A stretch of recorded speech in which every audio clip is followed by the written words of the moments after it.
Greetings everyone. So, you all might be looking at the place I'm standing in front of right now and thinking, where the hell has Green Star gotten himself now? Well, we're looking at the South High Car House here in Columbus, and it's one of our old locations from our streetcar era.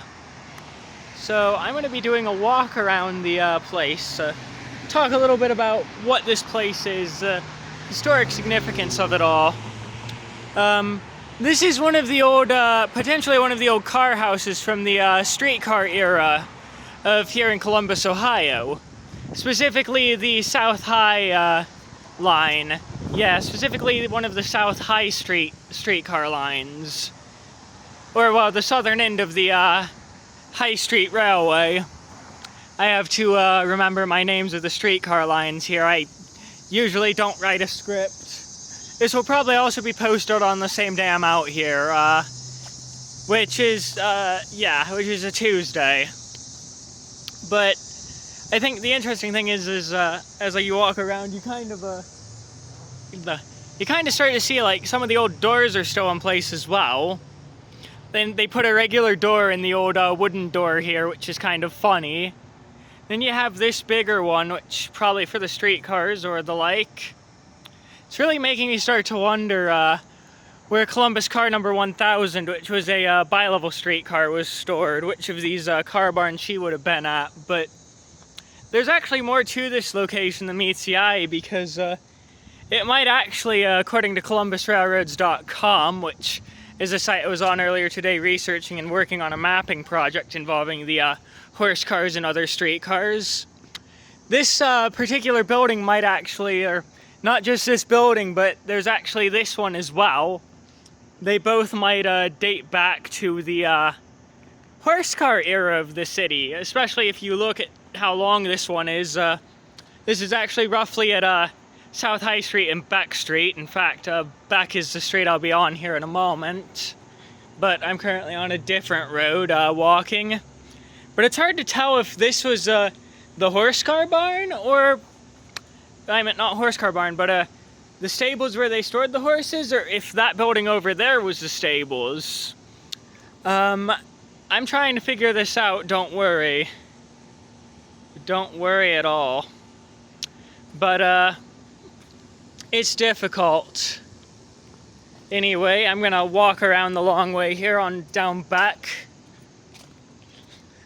There actually used to be a different railway line running down back. Maybe I'll walk over there during this recording, but right now we're just here to follow the old streetcar lines. But there's very likely that the shop complex here was built in the 1860s or 1870s, which, not really a shop complex, more of a car barn and whatnot, but yeah. It's still very fascinating. And Thursday I'll be at the former Kelton Avenue complex, which is now the East Market, for recording a significantly longer documentary of sorts, discussing the history and probably buying some food and talking to some of the folk who work there for it, since I have permission kindly granted by the East Market folk to film on site. Here, as we see, is the other end, Old World Center 555, probably definitely a old streetcar related building. It's now a law firm, of course, but it's very interesting to look at, because you can see again from this end that it goes very long all the way back. So I don't know if this was where they stored the horse cars and streetcars, or if this was where they stored the horses off the top of my head, or if the stable even still exists. But there's this other building here, which I don't quite know what it is, but it looks almost as old. Probably also of late 1800s vintage, like the streetcar facility here. I know our streetcars became electrically powered in, I think, 1892 or so. And it's interesting to think about that. Let's walk along, I don't know what street this is. This is probably Hoster or one of those streets. But let's walk around back to the main building, why don't we? Yeah, I don't normally do this type of filming as often though, but yeah, even if you look here, you can see again the car barn right there, kind of. The old streetcar building. It's definitely an interesting sight to behold. And again, we're coming back around on the main building, which is the South High Car House, as it's called, which is a local business as well, I believe. I think they do catering services now. But I might email them at some point and see if I can get permission to go record inside their facility a little and see if anything actually remains of the streetcar stuff inside of it. I know there's still some interesting remains over by Kelton, or now the East Market, so you never know. But I figure this is an interesting little video. It's obviously not anywhere near as long as the Kelton one's going to be, because almost the entire complex is still 100% standing for the Kelton Avenue shops. So we're just following this one today as the first of our videos to retrace the steps of the old transportation history of here in Columbus. And yeah, it's now a catering facility of some kind. But yeah, I was right, it was Hoster I was walking down. But yeah, so this is kind of the full walk around of both buildings, essentially. Now if I actually cross High here into the other side real quick, it's a very busy day today, so pardon the high street traffic. I'll get a good view of the car house from that side, from this side. I can't English.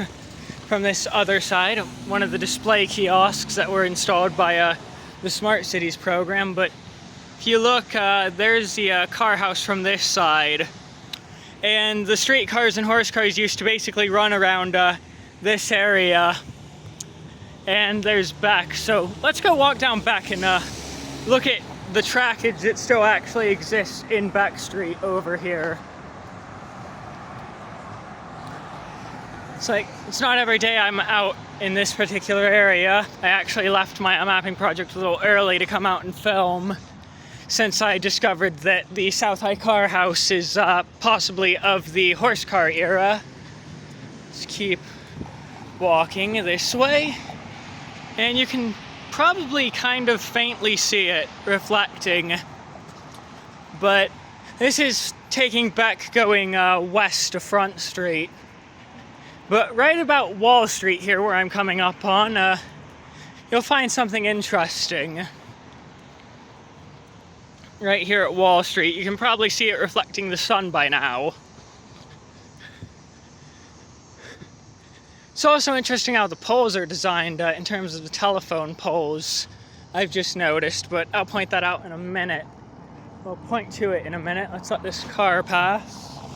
There's a couple cars. This is actually more busy, but if you get over here, you can actually see there's rails embedded in the street, which are standard gauge. So having talked with some of the city planners, this might have been freight rails at one point. Have to look over some maps of the city from the 1910s, or maps of the freight railroads here in Columbus from 1910s to confirm whether or not that statement is true. Because right now I haven't much luck, but you can see these are very clearly embedded rails, because here's where the flange would have been, right here. And it's both of them. You can see how full this flangeway is of dust and whatnot.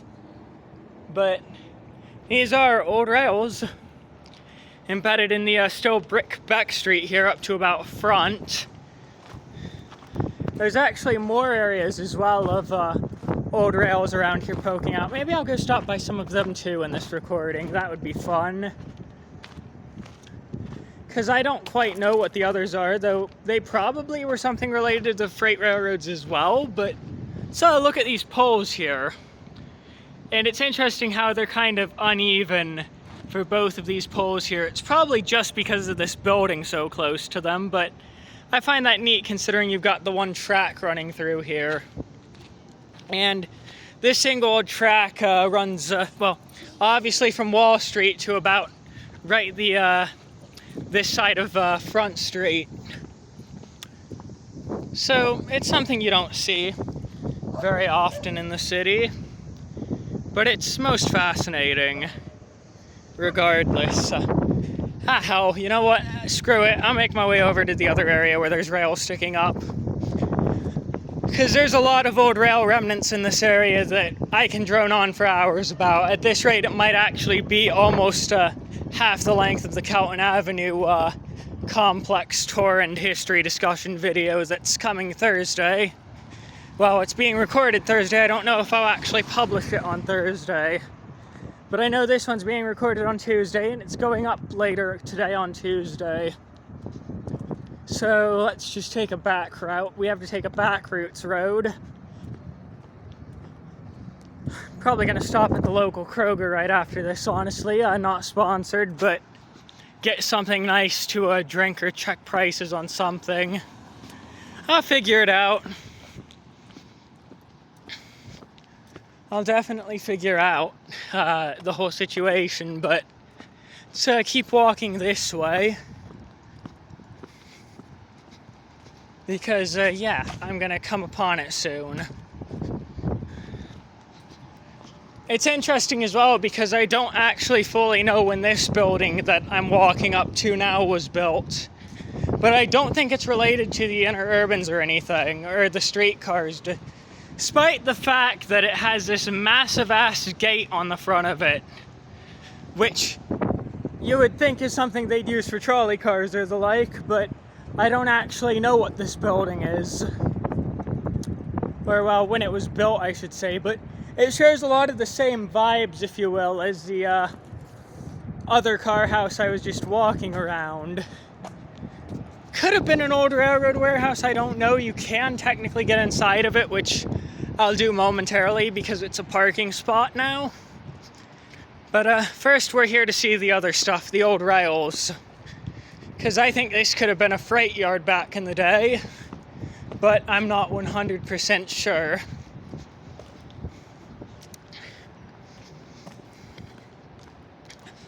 Let's keep walking now.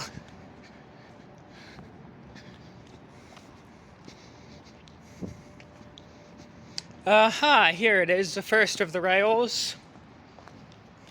The first of the pieces of rail you can see jutting up right here. You can see that is rail. And it looks like it would have trains, if this area was still the same as it was back then, trains would have basically followed this rail and loaded and unloaded around here.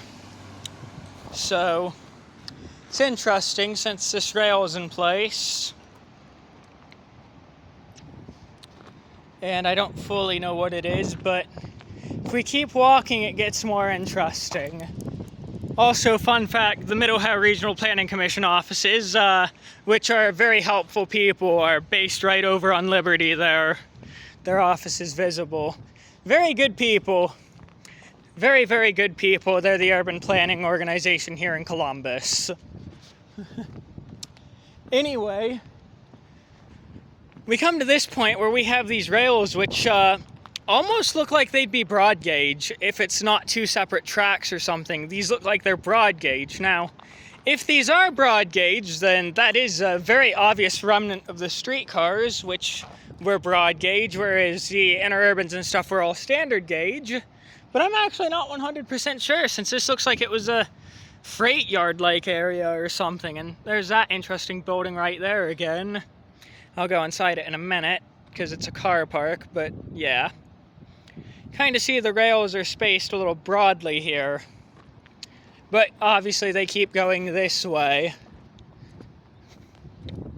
And you can just make out where the rails are by these cracks in the ground, hilariously. And yep, they come back and resurface over here. And you can just barely make them out right here and here. So I don't know, it's rather interesting because they seem to narrow down here, so very possibly was just more than one track. And honestly, I don't know how the tracks sort of continued, because there's now buildings in the way, but I also know that there's another track right here, which would have again been loaded into this complex right here. Probably an old warehouse or factory building back in the day. But you can follow these here, and you can tell where the remnants of an old loading dock was as well on this area. But you can also very clearly see where the rails were.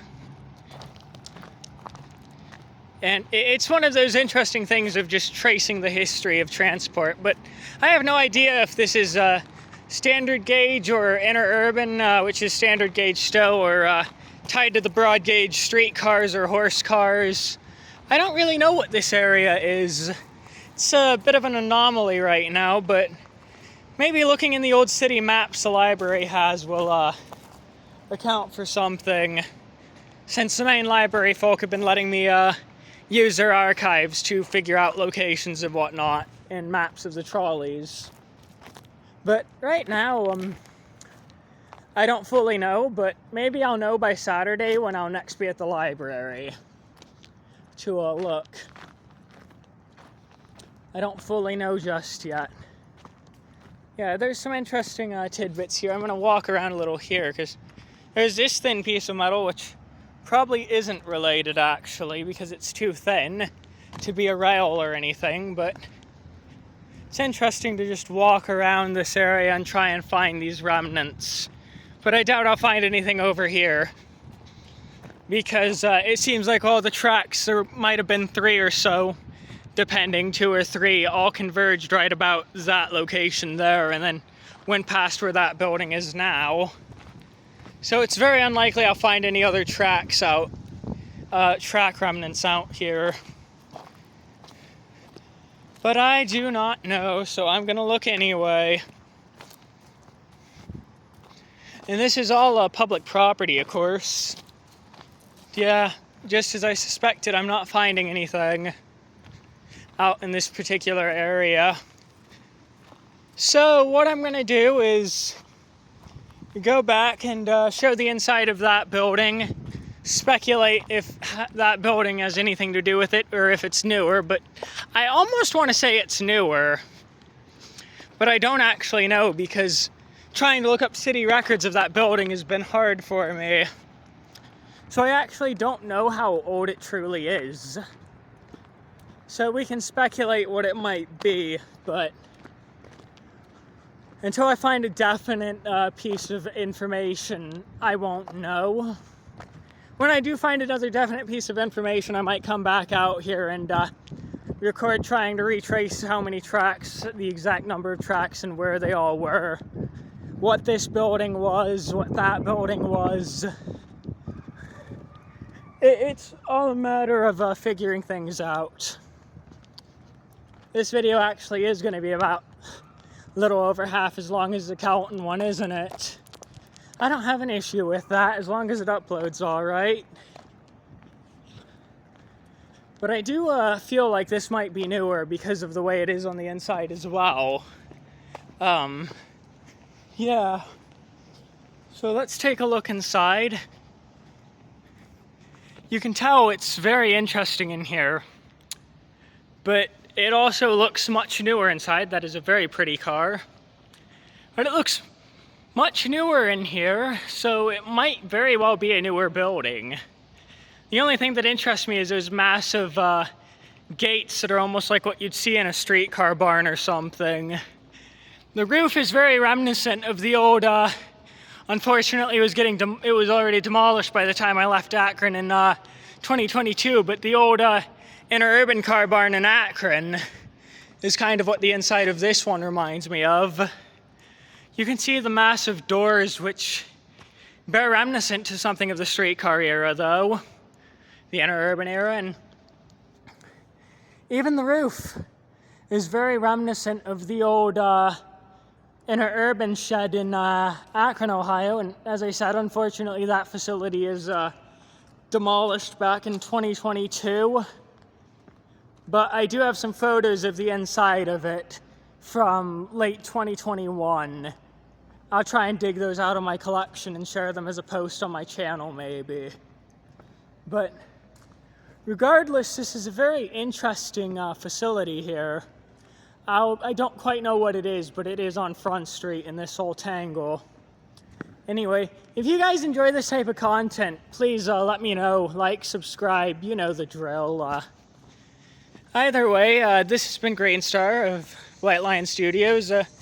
Just exploring a little bit and talking history. Nice change of channel pace for once. Anyways, hope you all have a good day. Comment down below. Maybe I'll feature your comments in my video for Thursday. I don't know. Bye!